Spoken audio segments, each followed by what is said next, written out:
Vamos a compartir hoy día acerca de este tema que tiene que ver con la entrada triunfal del Señor Jesús ahí a Jerusalén. Eh, y el título del sermón hoy día es Dos miradas. Hay dos miradas de esta entrada triunfal. Una, cómo se ve de un lado de la multitud y cómo se ve del lado realmente de Jesús. ¿No es cierto? Y la pregunta que yo creo que muchos se hacen, bueno, claro, sabemos que esta costumbre, esta tradición, está basada en lo que fue la entrada triunfal de Jesús a Jerusalén, ¿no es cierto? Donde la gente lo recibió con mantos y palmas y todo eso.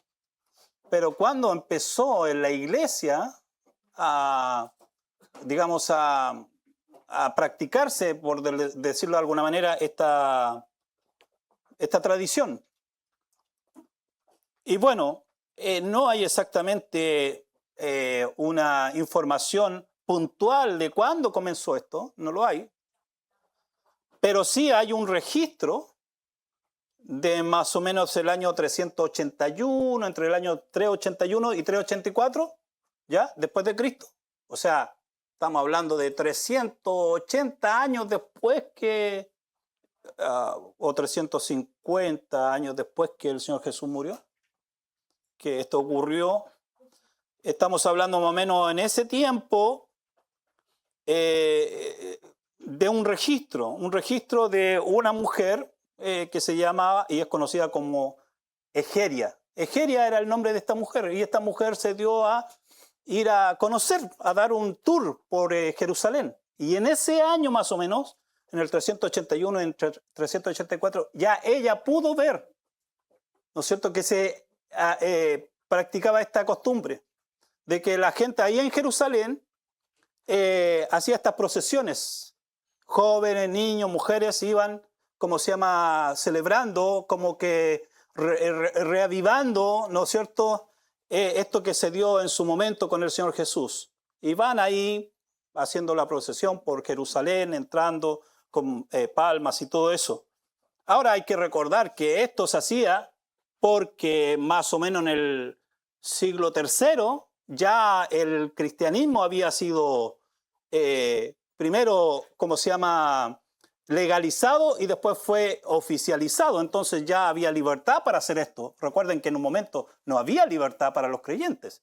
Entonces que la gente pudiera hacer esto con tanta libertad es por esa razón, porque ya en el siglo III, en el año 300, vamos a decir, el cristianismo había sido en un momento, digamos, como digo, legalizado y después oficializado. Y por eso se tiene este registro.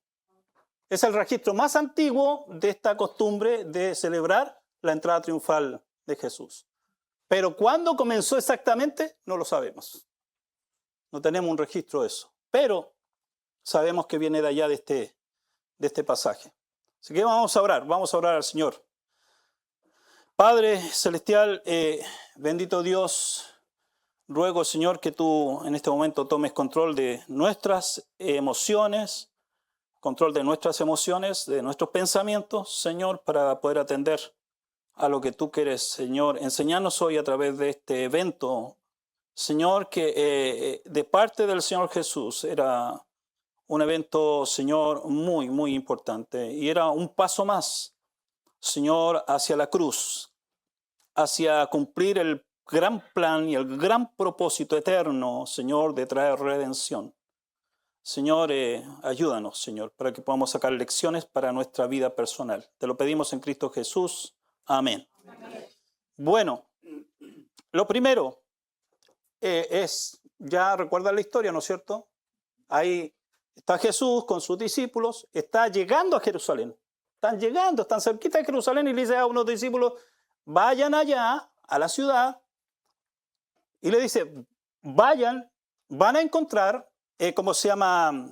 Un asna y un pollino. El pollino es el asno, digamos, macho, por eso le dice pollino. Entonces, van a encontrar a la mamá y al hijo. Ustedes vayan nomás, lo van a encontrar ahí y sáquenlo, desátenlo y tráiganselo. Si les preguntan, ustedes le van a decir, el Señor nos pidió que hiciéramos esto.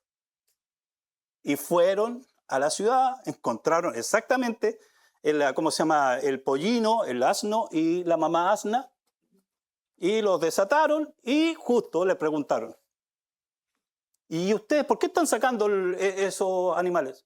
Bueno, el Señor nos dijo qué es lo que teníamos que hacer. Y se fueron. Eso nos dice el texto. Nos dice que reclamaron, que le dijeron, ¿cuál Señor? No, nada.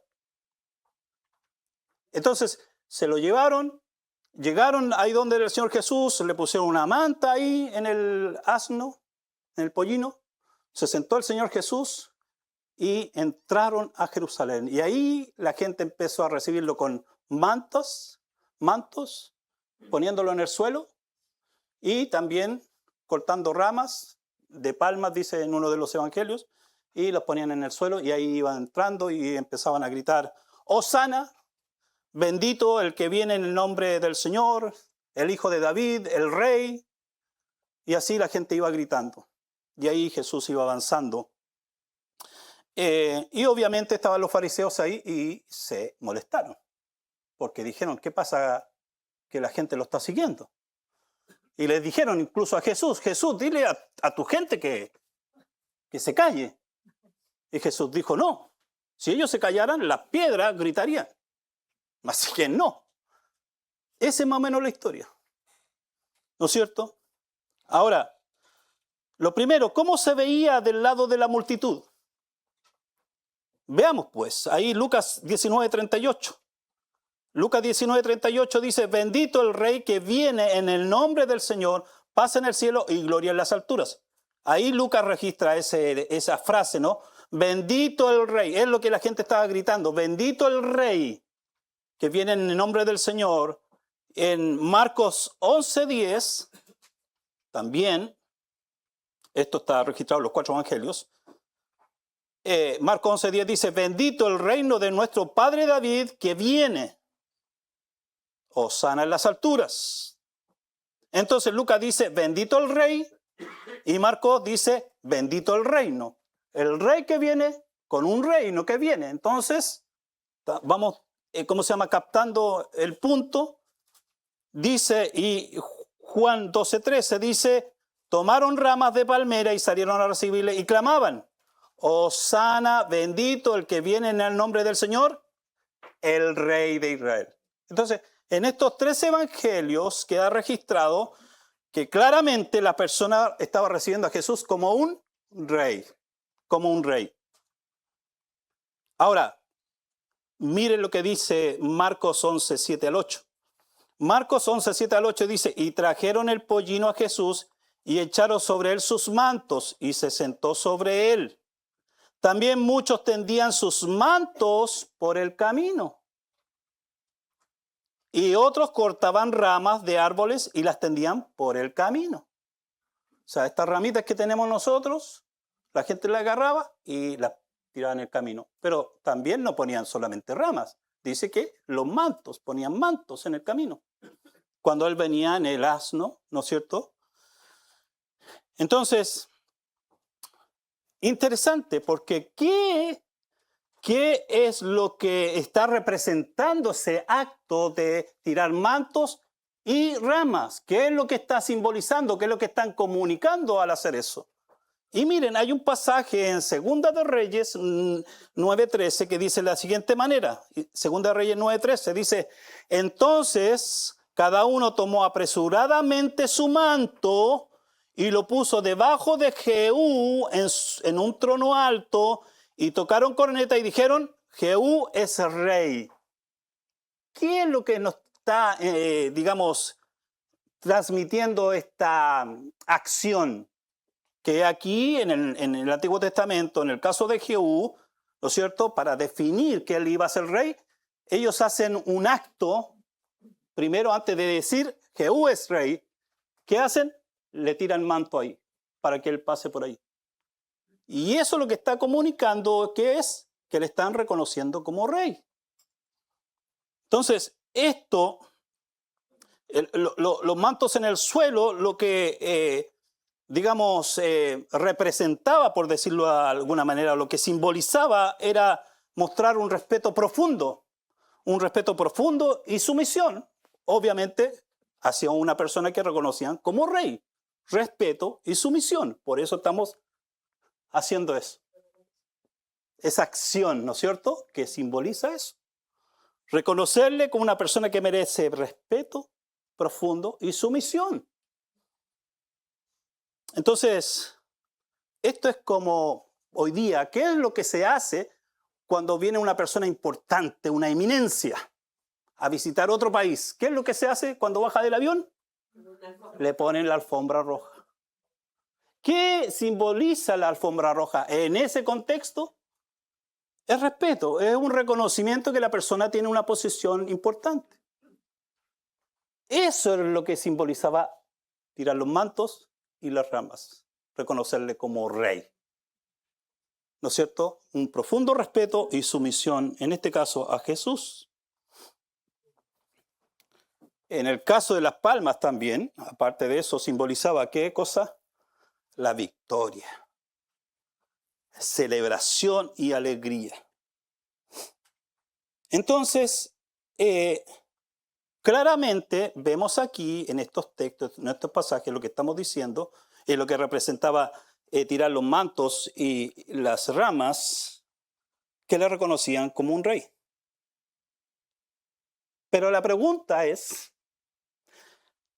¿qué tipo de rey la gente veía en Jesús?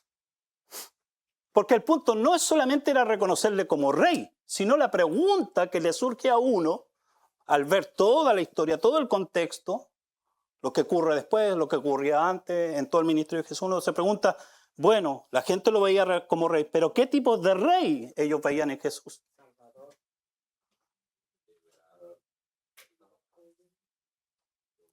Bueno, primero ellos lo veían como un rey que venía a liderar, venía a gobernar, porque eso es lo que hace un rey, a gobernar. Venía a liderar, a gobernar, venía a reinar en un reino eterno. No. Ellos lo veían como un rey que venía a gobernar, que venía a reinar un gobierno terrenal. Eso es lo que ellos veían. Eso estaba en la mente de los judíos. Esa es la idea que ellos tenían de ese Mesías que iba a venir, de ese rey que iba a venir, que los venía a liberar. Y la pregunta es, ¿liberar de qué? ¿De qué creen ustedes que lo venía a liberar? De la opresión del imperio romano. Que hay que recordar que en ese tiempo Israel estaba bajo el dominio del imperio romano. Entonces ellos estaban muy ansiosos, anhelando que ese Mesías, ese rey que estaba profetizado en el Antiguo Testamento, llegara, y ellos tienen en Jesús esa expectativa. Por fin llegó ese rey, ese Mesías, y ahora nos va a liberar. Al fin, Él nos va a guiar a la victoria de la opresión romana. Eso es lo que ellos veían. Entonces, tenían una mirada terrenal y temporal de Jesús como rey. Esa es la mirada que ellos tenían. Ahora, mire lo que dice Juan 18:36. Aquí está el diálogo de Jesús con Pilato. Y dentro de esa conversación entre Jesús y Pilato, Jesús le dice esto. Respondió Jesús. Dice, mi reino no es de este mundo. Si mi reino fuera de este mundo, mis servidores pelearían para que yo no fuera entregado a los judíos, pero mi reino no es de aquí. ¿Qué dice Jesús? Si mi reino fuera de este mundo, mis servidores vendrían, dice, y pelearían para que yo no fuera entregado a los judíos. Fácil.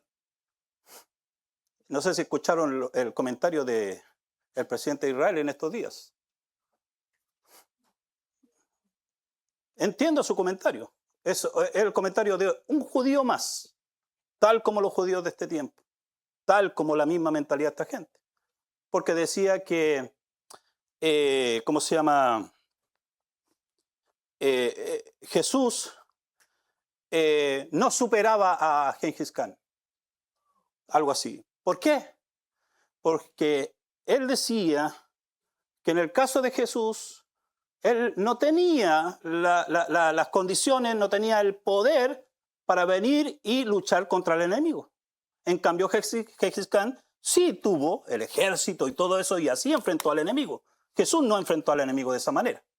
Entonces, poniendo las cosas en la balanza, Gengis Khan sale ganando frente a Jesús.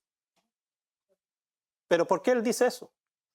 Porque otra vez, él no entiende las palabras que Jesús le dijo a Pilato. Mi reino no es de este mundo. Si mi reino fuera de este mundo, yo pediría que ellos vinieran y me liberaran, ¿no es cierto? Y yo no fuera entregado. Pero la gente aquí, ¿qué pensaba? Que este rey venía a traer un reino para este mundo. Por eso gritaban todo esto. Entonces tenían una mirada terrenal y temporal. Ahora, mi pregunta es, ¿cómo hubiésemos recibido a Jesús si nosotros hubiésemos estado allí a la orilla del camino? ¿Cómo lo hubiésemos recibido? Póngase en el caso. Nos transportamos en el tiempo. Está ese momento en que Jesús está haciendo esa entrada triunfal a Jerusalén y nosotros somos parte de la multitud. Estamos con las ramas o con los mantos y ahí estamos. ¿Cómo lo recibiríamos? ¿Cómo creen ustedes? Como un rey. Con emoción. Como ellos gritaban. Bendito el rey. ¿Pero qué es un rey? Un rey es una persona que está por sobre todos, es uno que gobierna, es uno al que se le, ¿cómo se llama? Se le da honor, se le da obediencia, ese es un rey. Entonces la respuesta es bien obvia, nosotros le recibiríamos como un rey. Ahora, ¿qué es lo que realmente Jesús está esperando de ti y de mí? De que también hagamos lo mismo que hicieron estas personas que pusieron sus mantos y sus ramas como se llama, como simbolizando sumisión a Jesús como rey. Jesús está esperando que hagamos eso hoy día nosotros. ¿Qué es lo que está realmente esperando? Si uno entiende bien los evangelios y toda la enseñanza de Jesús, lo que Jesús está esperando de nosotros, que en lugar de estar pensando en que más que mantos y palmas, Él está esperando que nosotros le rindamos nuestra vida y nuestro corazón. Eso es lo que el Señor Jesús está esperando. Y yo creo que eso es lo que el Señor Jesús obviamente esperaba de la gente. Está bien reconocerme a través de ese acto, de esas acciones de poner los mantos y las ramas, reconocerme como rey. Está bien. Pero más que eso, lo que yo espero de ti, lo que yo deseo de ti es que tú lo que pongas allí, lo que rindas ahí, sea tu corazón y tu vida. Eso es lo que el Señor está esperando de nosotros. Por ejemplo, ¿qué en cuanto a tu tiempo? Tu tiempo. ¿Qué revela tu tiempo? El uso de tu tiempo. ¿Qué es lo que revela? El uso de mi tiempo. ¿Qué es lo que revela? ¿Que Jesús es mi rey? Piensa. Reflexiona. Solamente en cómo usas tu tiempo. Hay personas que no tienen tiempo. No tienen tiempo para Dios. No tienen tiempo para Jesús. Pero sin embargo, dicen, yo soy cristiano. Yo digo, ¿cómo puedes decir eso? Si realmente Jesús es el rey, ¿cómo puedes decir que no tienes tiempo para Él? ¿Qué en cuanto a tu voluntad? ¿No es cierto? ¿Jesús es rey en tu vida? Pensando en tu voluntad, en lo que tú decides y haces cada día con tu vida. Por ejemplo, había una señorita que había sido de alguna manera líder en la iglesia ahí en Acapulco. Y esta señorita que decía que era cristiana, que era hija de Dios, que había sido líder y había sido una influencia en la vida de muchos jóvenes, en la que yo estaba pastoreando en ese momento, me entero que esta señorita se iba a casar con una persona inconversa. Y como yo veía que la acción de ella estaba siendo una mala influencia para los jóvenes, que era mi responsabilidad como pastor, yo tuve que hablar con ella. Porque yo dije, no me puedo quedar de brazos cruzados. Ellos pueden tomar eso como un ejemplo a seguir. Entonces yo fui y hablé con ella. Y le presenté, como se llama, lo que entiendo que la palabra de Dios indica. Y su respuesta fue esta: yo tengo paz porque el pastor me va a casar.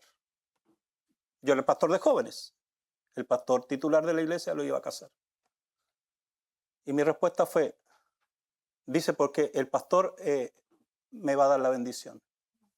Y yo le dije, ¿tú crees que porque el pastor te va a dar la bendición, tú vas a tener la bendición de Dios? Esa fue mi respuesta. ¿Tú crees que porque tú vas a tener la bendición del pastor, que obviamente está actuando contrario a lo que indica la palabra de Dios, tú crees que vas a tener la bendición de Dios? ¿Cuántos años pasaron? No sé, no me acuerdo. Mi esposa a lo mejor se acuerda. Se separó. Se acabó.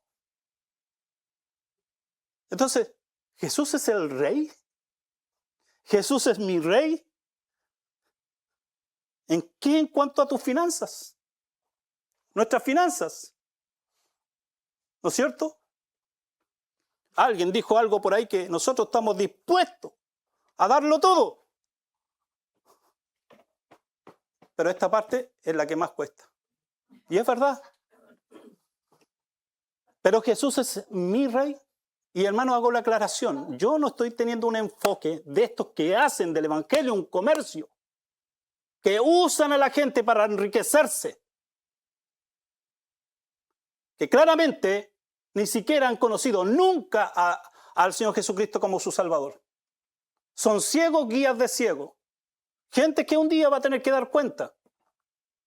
Y que obviamente, si no cambian, no se arrepienten, van a ir a la condenación eterna. Son ese tipo de personas que dicen, Señor, Señor, pero no hicimos milagros en tu nombre, y el Señor les va a decir, nunca os conocí, apartados de mí, hacedores de maldad. Esa gente abusa de las personas para enriquecerse. Yo no le estoy dando ese enfoque, estoy diciendo, tú, en tu vida, en tus finanzas,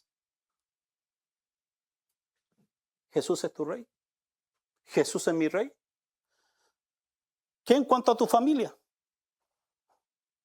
¿Qué pasa con tu familia? ¿Jesús es el rey en tu familia? ¿Estás preocupado de, ¿cómo se llama?, de la salvación de tu familia? ¿Estás preocupado de llevarle y darle a conocer a Jesús como el rey para sus vidas?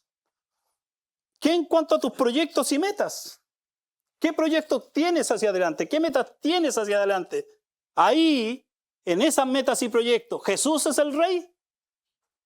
Doblaste tu rodilla y le preguntaste, Señor, esto es lo que me gustaría hacer, pero ¿es tu voluntad? ¿Es tu rey? ¿Jesús es el rey?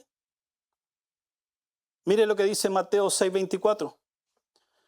Mateo 6:24, palabras del Señor Jesús, dice, ninguno puede servir a dos señores, porque o aborrecerá al uno y amará al otro, o estimará al uno y menospreciará al otro. No podéis servir a Dios y a las riquezas. No puedo tener a Jesús como mi rey y hacer lo que yo quiero en mi vida. No se puede. No puedo decir, Jesús es mi rey, ¿no es cierto? Y luego tomo decisiones que van en contra de la palabra de Dios, de los principios, de los valores de la palabra de Dios. Entonces Jesús no es tu rey. Y lo que Jesús está esperando, más que tender mantos y palmas, lo que Jesús está esperando es que nosotros tendamos nuestro corazón como una forma de expresar que estamos rindiendo nuestra vida a Él. Señor, yo quiero que tú tomes control de mi vida, que realmente tú seas verdaderamente rey en mi vida. Entonces nosotros estamos a la orilla del camino. Estamos ahí a la orilla del camino otra vez, gritando, ¡Hosana, bendito el rey! Pero siendo sinceros, si nosotros echamos una mirada, ¿no es cierto?, a las diferentes áreas de nuestra vida, si echamos una miradita, probablemente Jesús no es el rey. Ellos le veían como el rey, pero ¿qué rey? El rey que le venía a solucionar el problema temporal con el Imperio Romano. Y Jesús no es ese rey, porque su reino no es de este mundo. Entonces Jesús es mi rey en mi vida. Lo recibieron como Mesías. Mateo 21:9. Mateo 21:9 dice, y la gente que iba delante y la que iba detrás aclamaba diciendo, Hosana al Hijo de David, bendito el que viene en el nombre del Señor. Hosana en las alturas. ¿No es cierto? Dice, Hosana al Hijo de David. Ellos entendían que el Mesías iba a venir por la línea genealógica de David, a través de la descendencia de David. Por eso ellos lo veían como el Mesías. Pero otra vez, ¿qué tipo de Mesías esperaban? ¿Y qué tipo de Mesías creían que era Jesús? Ellos creían en un Mesías conquistador, ¿no es cierto? Un Mesías libertador. Las palmas, ¿no es cierto? Y los gritos Hosana, Hosana significa sálvanos ahora. Eso es lo que significa Hosana. Y cuando dicen Hosana en las alturas, es decir, como decir, Dios desde el cielo, sálvanos. Que venga desde el cielo tu liberación y tu salvación. Miren lo que dice Salmos 18, 25 al 26, que está relacionado con esto, con este grito de Hosana. Dice Salmos 118, 25 al 26, dice, oh Jehová, sálvanos ahora, te ruego. Te ruego, oh Jehová, que nos hagas prosperar ahora. Bendito el que viene en el nombre de Jehová, desde la casa de Jehová os bendecimos. Como digo, dice allí, oh Jehová, sálvanos ahora, te ruego. Eso es lo que es Hosana. Sálvanos ahora. Entonces le veían como Mesías. ¿No es cierto? Pero un Mesías, otra vez, un Mesías que les venía a liberar de la opresión del Imperio Romano. Ese es el Mesías que ellos veían. Ahora, miren, tenemos un ejemplo. Ahí en Mateo 16, 21 al 22. Mateo 16, 21 al 22 dice, desde entonces comenzó Jesús a declarar a sus discípulos, o sea, a decirle a sus discípulos, que le era necesario ir a Jerusalén. ¿Para qué? Padecer mucho de los ancianos, o sea, de los líderes religiosos, de los principales sacerdotes y de los escribas, que eran sus enemigos. Y dice, y ser muerto y resucitar al tercer día. Entonces Pedro, y esto nos revela qué tipo de Mesías era su expectativa, qué tipo de Mesías ellos veían en Jesús, dice, tomándole aparte, ¿no? Lo tomó aparte, y le dijo, y comenzó a reconvenirle diciendo, Señor, ten compasión de ti, en ninguna manera esto te acontezca. ¿Qué revela eso? Que el plan de ellos respecto del Mesías no era que el Mesías viniera a morir. No, todo lo contrario. Es el Mesías que nos va a venir a liberar del Imperio Romano, por lo tanto tiene que liderar el movimiento, tiene que ir adelante y lograr la victoria. Eso no encaja con este concepto de Mesías que realmente el Señor Jesús era. Entonces, eso muestra que la gente también tenía la misma idea. Es como hoy día. Los judíos siguen esperando al Mesías. Pero es interesante, algunos, porque no todos tienen la misma idea, algunos esperan un Mesías, una persona, un líder, ¿no es cierto? Ese tipo de Mesías algunos están esperando, por eso de repente salen Mesías por ahí. Y han salido, si no, Han salido personas que han sido como, la gente ha tenido la idea que ese es el Mesías, pero al final no pasa nada. Pero hay otro grupo que también tiene la idea de un Mesías como no como una persona, sino como un tiempo de paz, como una etapa. Ese es el Mesías, ese es el concepto de Mesías que ellos tienen. Entonces aquí la gente tenía este concepto de Mesías, el que venía a liberar del Imperio Romano. ¿No es cierto? Y yo creo que a veces nosotros y las personas también, especialmente la gente en el mundo y la gente religiosa, tiene un concepto de Jesús, diríamos, como más o menos como esta gente. Como esa gente que tenía ese concepto de ese Mesías que los venía a liberar. Y a veces nosotros tenemos esa misma de Jesús. De ese Jesús que nos viene a liberar del problema, ¿no es cierto? Que empezamos, Señor, ayúdame, sácame este problema, en el problema que nosotros mismos nos metimos. Por nuestras malas decisiones. Pero así vemos a Jesús. Cuando estamos en problemas, venimos a esa persona para que nos libere, ¿no? De una situación en la que nosotros nos metimos solitos por nuestras malas decisiones. Y es increíble, hermanos. Es increíble. Yo le puedo decir que nosotros en nuestra vida como matrimonio tomamos una muy mala decisión en un momento de nuestra vida cuando decidimos comprar una casa y el Señor nos había dado el dinero para comprarnos esta casa. Era clarísimo. Pero no entró el materialismo. No queremos una mejor casa. Antes queríamos esa casa, pero ahora que ya tenemos, y Dios nos proveyó el dinero para comprarla así, sin ninguna deuda. Pero no entró el bichito. Dijo, no, esta casa está más bonita. Sí, estaba más bonita. Y le hicimos caso a eso. Y nos compramos la casita. Y después, hermano, los problemas que tuvimos, el dolor de cabeza, que no se solucionó de un día para otro. Ha tomado años. Y ahí aprendimos una lección. Nunca más tomar ningún tipo de decisión, menos de este nivel de decisiones, ¿no es cierto? Sin consultar a Dios y cerciorarnos de que esto es la voluntad de Dios. Nunca más. Porque fue difícil tener que vivir las consecuencias de eso. Entonces ahí cuando uno está metido en el problema que uno mismo ocasionó, uno está diciendo, Señor, sálvanos. Como los judíos aquí. Sálvanos ahora. ¿No es cierto? También del problema de salud. Estamos enfermos, Señor, ayúdame.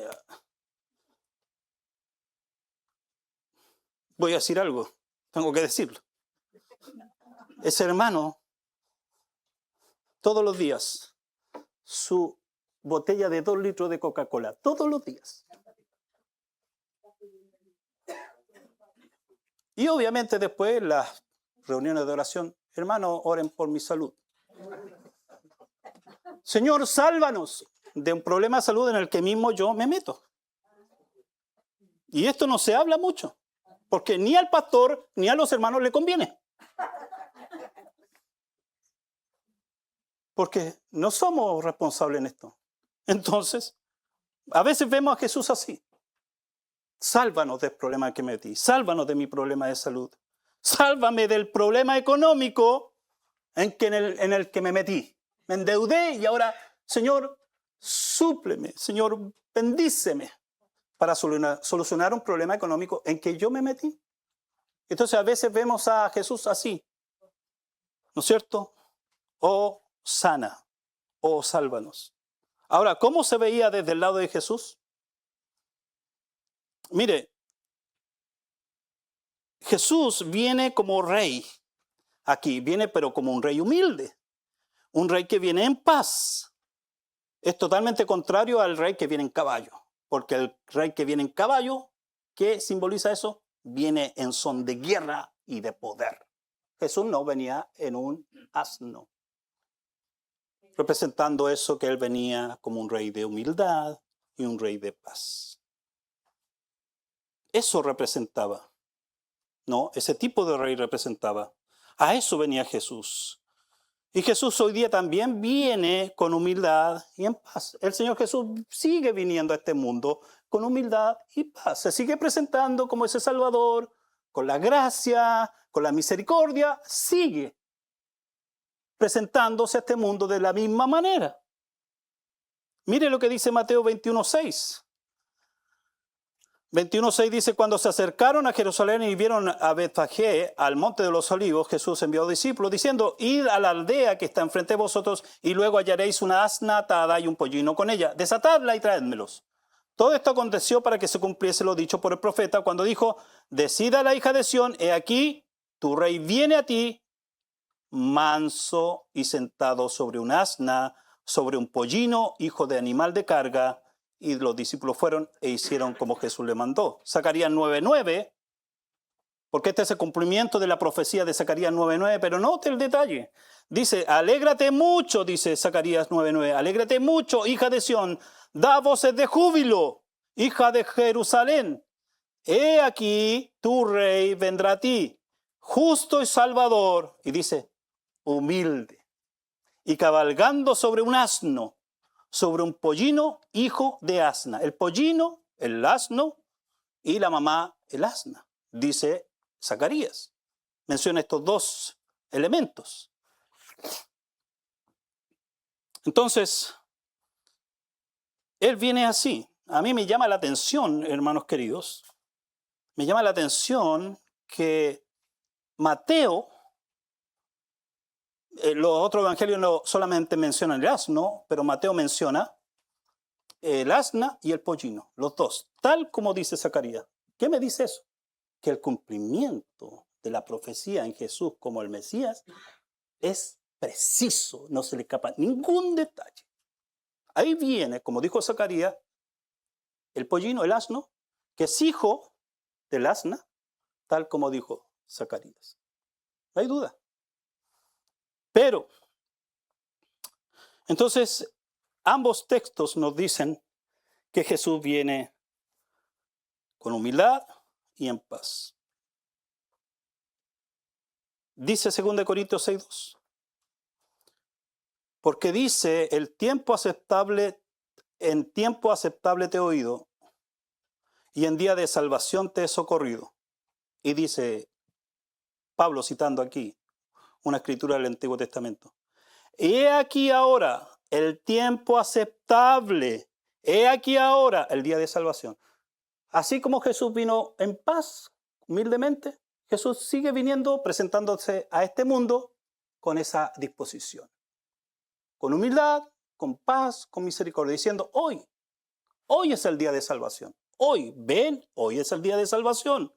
Y dice, Hebreos 4:7. Otra vez determina un día, hoy, diciendo, después de tanto tiempo, por medio de David, como se dijo, si oyereis hoy su voz, no endurezcáis vuestros corazones. Entonces, ¿cuándo es el día en que Jesús se está presentando? Hoy. ¿Cuál es el punto? Que así como Jesús entró sobre un asno como un rey de paz y de humildad, un día Jesús, que hoy día se sigue presentando así, sigue dando esa oportunidad con brazos abiertos a todo el mundo, pero un día ya Jesús no va a venir sentado sobre un asno. ¿Qué dice Apocalipsis 19:11-16? Mire esta escritura tremenda. Dice, entonces vi el cielo abierto y aquí un caballo blanco y el que lo montaba se llamaba Fiel y Verdadero y con justicia juzga y pelea, dice. Sus ojos eran como llama de fuego y había en su cabeza muchas diademas y tenía un nombre escrito que ninguno conocía sino él mismo. Estaba vestido de una ropa teñida de sangre y su nombre es el Verbo de Dios. Y los ejércitos celestiales, vestidos de lino finísimo, blanco y limpio, le seguían en caballos blancos. No viene sentado sobre un asno, sobre un pollino, sobre un caballo y viene acompañado. Y dice, de su boca sale una espada aguda. ¿Para qué? Para herir con ella a las naciones. Y dice, y él la regirá con vara de hierro. Y él pisa el lagar del vino del furor y de la ira del Dios Todopoderoso. Y en su vestidura y en su muslo tiene escrito este nombre: Rey de Reyes y Señor de Señores. Amén. Amén. Hoy día Jesús está entrando a cada parte de este mundo, a cada rincón de este mundo, en un asno sentado, en paz y humildad. Hoy es el tiempo de salvación, porque un día ya no va a venir así. Va a venir a traer justicia, a aplicar justicia, con vara de hierro. ¿No es cierto? Entonces, hoy es el día. No mañana, hoy es el día. Y viene como Mesías. ¿No es cierto? Tal como decía el profeta Zacarías, se cumplió todo al detalle.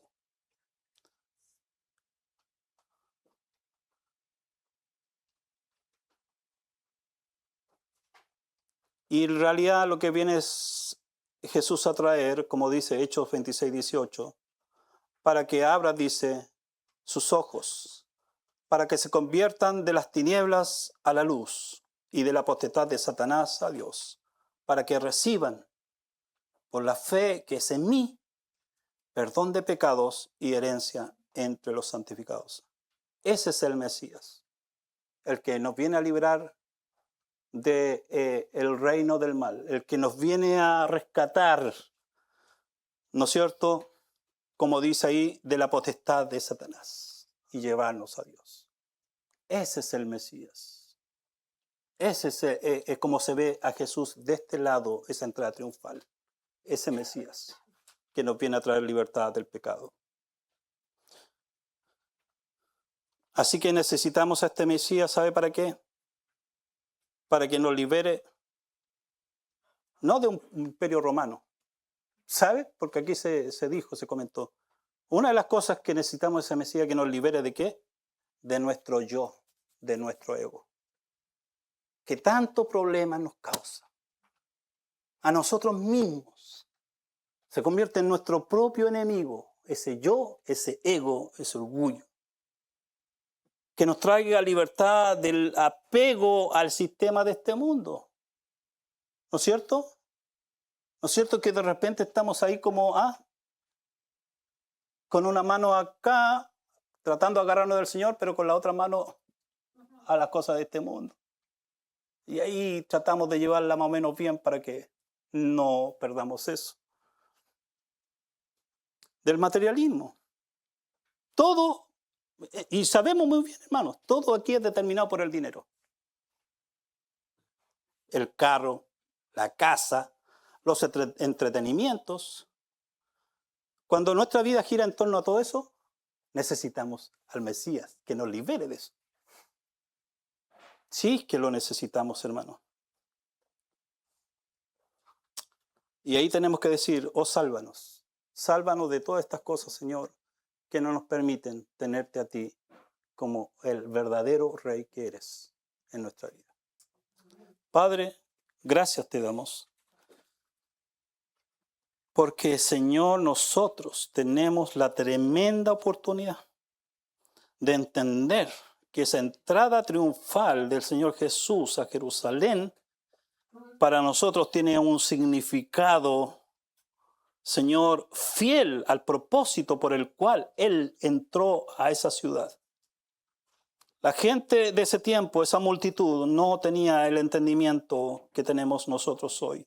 Y eso es una tremenda bendición, porque si nosotros hoy, bendito Dios, tuviéramos que pararnos a la orilla del camino, podríamos gritar, Hosana, bendito el que viene en el nombre del Señor, el Rey. Lo podríamos hacer teniendo total claridad y convicción de quién es Él. Y obviamente, Señor, sin duda alguna, que Él se sentiría honrado, porque sabe ¿Qué está motivando esas palabras? Señor, ayúdanos. Ayúdanos en nuestra vida para que tú seas el verdadero Rey. Dios, luchamos con nuestra carne. Nos cuesta, Dios, nos cuesta tanto, pero te rogamos y te clamamos para que Él sea el Rey. Y en lugar de tender mantas y palmas, podamos tender, Dios, nuestras vidas, nuestro corazón ante ti. Te lo pedimos. Damos gracias en Cristo Jesús. Amén.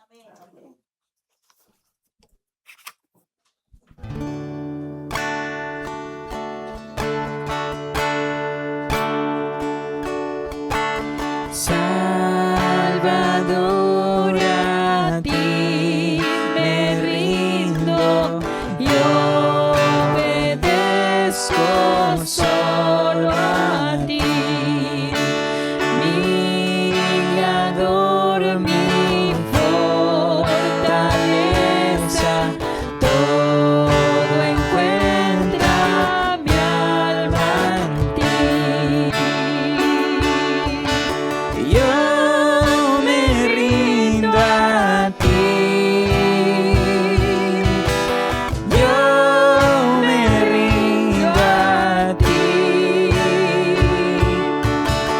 mis flaquezas y pecados todo traigo a ti. Te confiesa sus delitos, mi contrito corazón.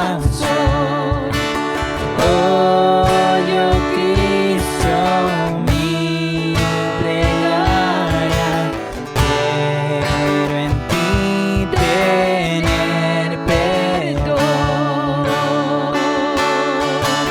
Yo me rindo a ti,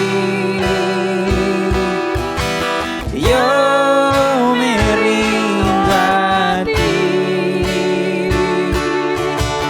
mis flaquezas y pecados todo traigo a ti. A tus pies yo deposito mi riqueza, mi placer, que tu espíritu me llene y de ti sienta el poder. Yo me rindo a ti, yo me rindo a ti, mis flaquezas y pecados todo traigo a ti. Oh, qué gozo encuentro en Cristo, cuánta paz mi alma da. Yo tu causa me consagro y su amor será. Yo me rindo a ti, yo me rindo a ti, mis flaquezas y pecados todo traigo a ti.